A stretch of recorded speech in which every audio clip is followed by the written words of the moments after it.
Hello everyone, welcome to daily fact. आज हम discuss करेंगे जो सीरीज़ हमने शुरू किया regarding the environment current affair. हमने टारगेट किया है कि एनवायरनमेंट से रिलेटेड जितने भी करंट अफेयर लास्ट 1 ईयर में मेंशन्ड है उसको हम डिस्कस करेंगे। ये सीरीज़ की सेकंड वीडियो रहेगी और आज हमारा टारगेट रहेगा कि इंपॉर्टेंट करंट अफेयर को हम स्टैटिक के साथ लिंक करके पढ़ेंगे जो कि एनवायरनमेंट से लिंक करते हैं। अगर आप हमारे साथ नए जुड़े हो तो आप हमारे इनिशिएटिव को सब्सक्राइब कर सकते हैं और साथ में शेयर कर सकते हैं। प्लस चेक कर सकते हैं हमारे initiative on YouTube as well as on Telegram जो कि बिल्कुल फ्रीली अवेलेबल है। तो सबसे पहले हम बात करेंगे एनवायरमेंटल परफॉर्मेंस इंडेक्स के बारे में 2024 के लिए।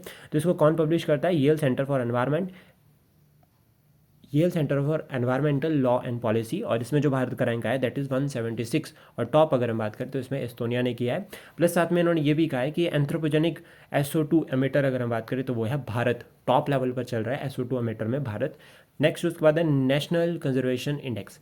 ये रिलीज़ करता है Goldman Snowfield school of sustainability and climate change और इसमें भारत का रैंक कितना है 176 आउट ऑफ 180 नेशंस। इसमें जो है वो 4 मार्कर्स को इंक्लूड किया गया है। सबसे पहला आता है लैंड मेजरमेंट, सेकंड आता है थ्रेड्स टू बायोडाइवर्सिटी, थर्ड आता है कैपेसिटी एंड गवर्नेंस, फोर्थ आता है फ्यूचर ट्रेंड्स। कैमल की अगर हम बात करें जो हमारा नेक्स्ट टॉपिक रहेगा तो यूनाइटेड नेशंस ने डिक्लेयर किया 2024 as international year of the कैमलिड्स।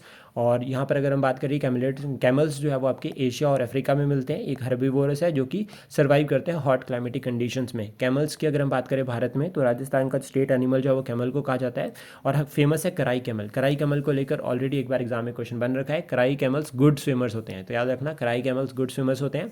ये मैंग्रोव्स को खाते हैं और कच्छ वाले रीजन में जो है वो गुजरात के मिलते हैं। बैक्टीरियन कैमल की अगर हम बात करें तो वो लद्दाख नुब्रा वैली में हमें देखने को मिलेंगे। उसके बाद नेक्स्ट है ग्लोबल फॉरेस्ट गोल जो कि 2017 से लेकर 2030 तक जो है वो अडॉप्ट किए गए थे। यानी कि टारगेट था कि 2030 तक कुछ जो है वो ग्लोबल फॉरेस्ट को जो है वो अडॉप्ट करना है, फॉरेस्ट गोल्स को अडॉप्ट करना है। और United Nations forum on forest ये स्पेशल सेशन हुआ था 2017 में जहाँ पर जो है वो ग्लोबल फॉरेस्ट गोल को टारगेट किया गया था कि ये हमारे कुछ टारगेट रहेंगे। भारत इसका मेंबर है। फॉरेस्ट कंजर्वेशन के रिगार्डिंग ये इनिशिएटिव है। गोल्स की अगर हम बात करें यहाँ पर तो इंपॉर्टेंट जो गोल्स आते हैं लाइक फॉरेस्ट जो हमारे रिजर्व्स हैं उनको इंक्रीज़ करना, ठीक है, ताकि जो हमारा लॉस हुआ है उसको हम बचा सकें और इम्प्रूव कर सकें।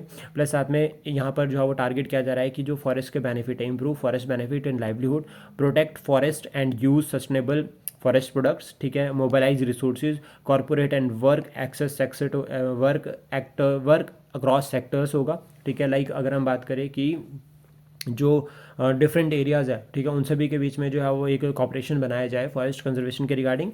और प्रमोट करना है inclusive forest governance. Inclusive forest governance को यहाँ पर जो प्रमोट करने का भी जो है वो टारगेट रहेगा। तो याद रखना है कि फॉरेस्ट जो गोल्स है ये भी वन ऑफ द इनिशिएटिव है रिगार्डिंग फॉरेस्ट कंजर्वेशन, जैसे हमने सस्टेनेबल डेवलपमेंट गोल्स को जो है वो टारगेट किया है।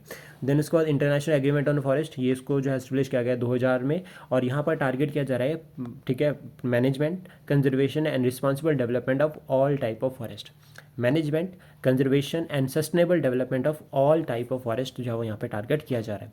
उसके बाद नेक्स्ट है United Nations forum on forest जो कि एस्टेब्लिश किया गया है 2000 में और यहाँ पर फैसिलिटेट किया जा रहा है एक तरह से सस्टेनेबल फॉरेस्ट मैनेजमेंट। तो याद रखना है इंटरनेशनल एग्रीमेंट ऑन फॉरेस्ट ये भी 2000 में एस्टेब्लिश हुआ है। United nation forum on forest, ठीक है, जिन्होंने ये जो है वो फॉरेस्ट गोल ग्लोबल फॉरेस्ट गोल की जो है वो शुरू किए थे 2017 से एक स्पेशल सेशन के थ्रू, ये भी जो है वो 2000 में एस्टेब्लिश किया गया।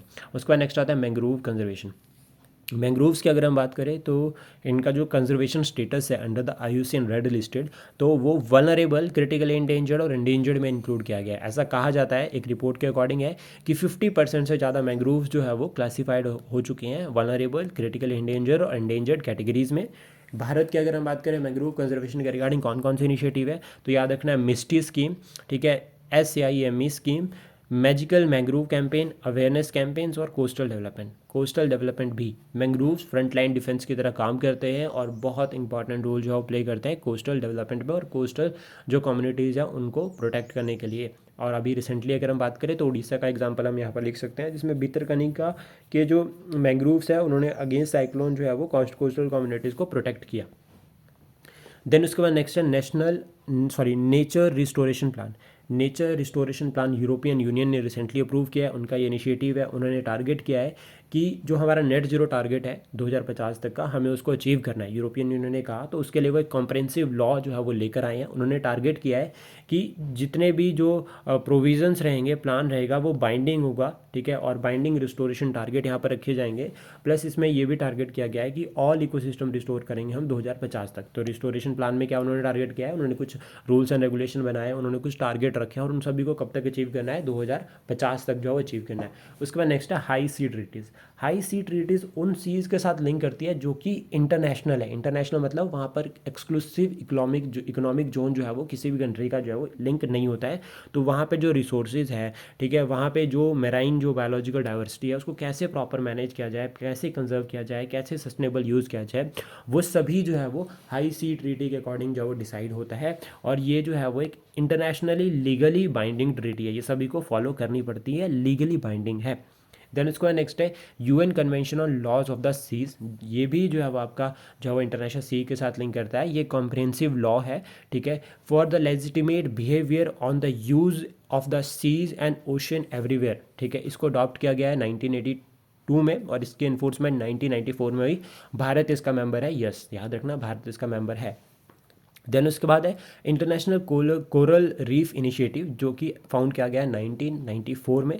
और कब फाउंड किया गया है, जब COP1 हुई थी, CBD की कन्वेंशन ऑन बायोलॉजिकल डाइवर्सिटी की फर्स्ट कॉन्फ्रेंस हुई थी 1994 में, उस टाइम इसको अडॉप्ट किया गया था और इंडिया इसका मेंबर है, यस, ठीक है। भारत में कोरल्स कहाँ कहाँ आपको देखने को मिलेंगे, तो bay of Bengal, Andaman Nicobar, gulf of Mannar, Lakshadweep, Arabian sea और gulf of Kutch.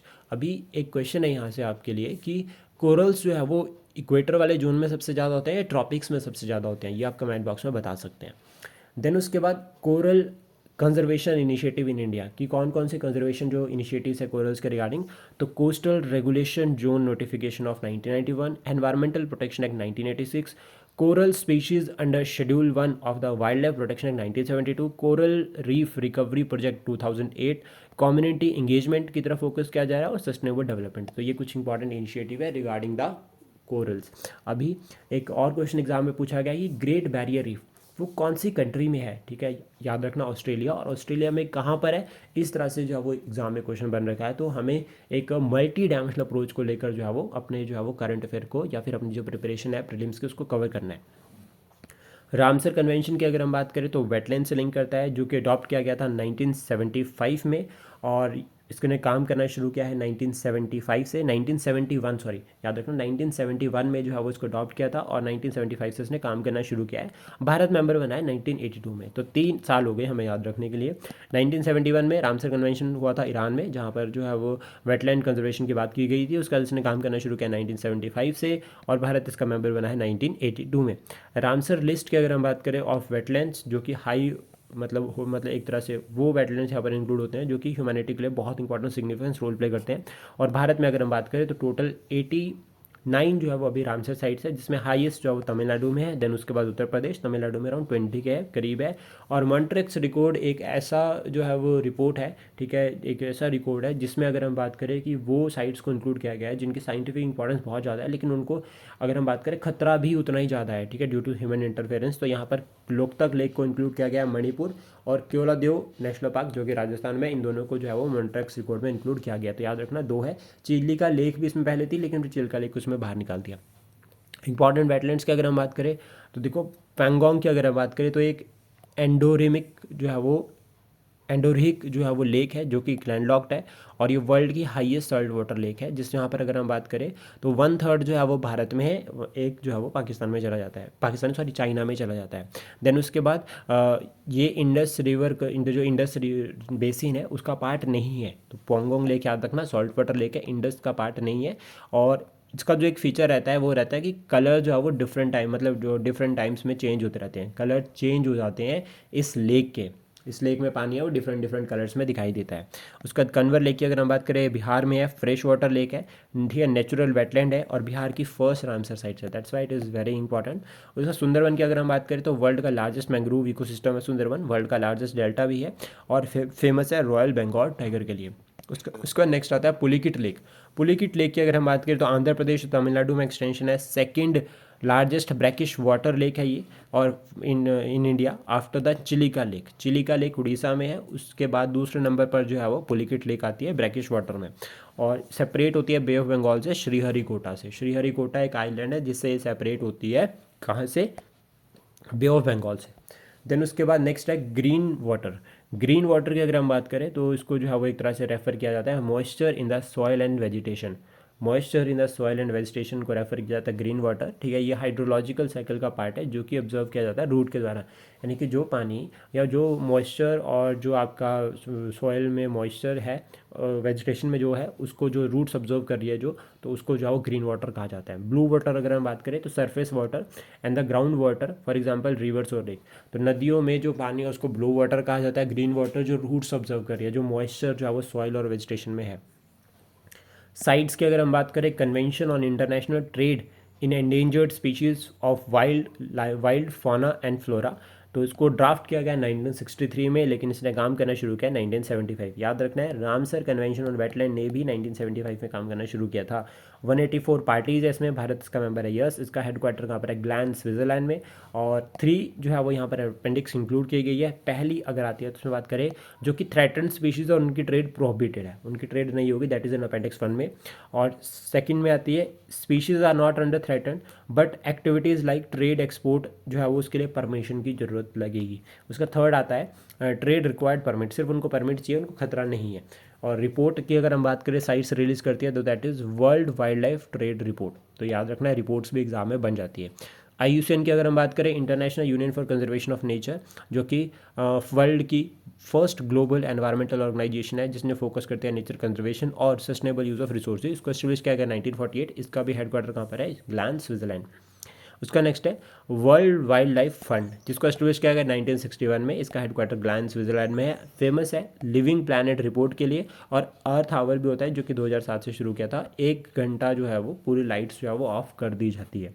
I hope जो कंटेंट हमने डिस्कस किया ये आपको एग्जाम के लिए हेल्प करेगा। Thank you, please support, share and subscribe daily fact.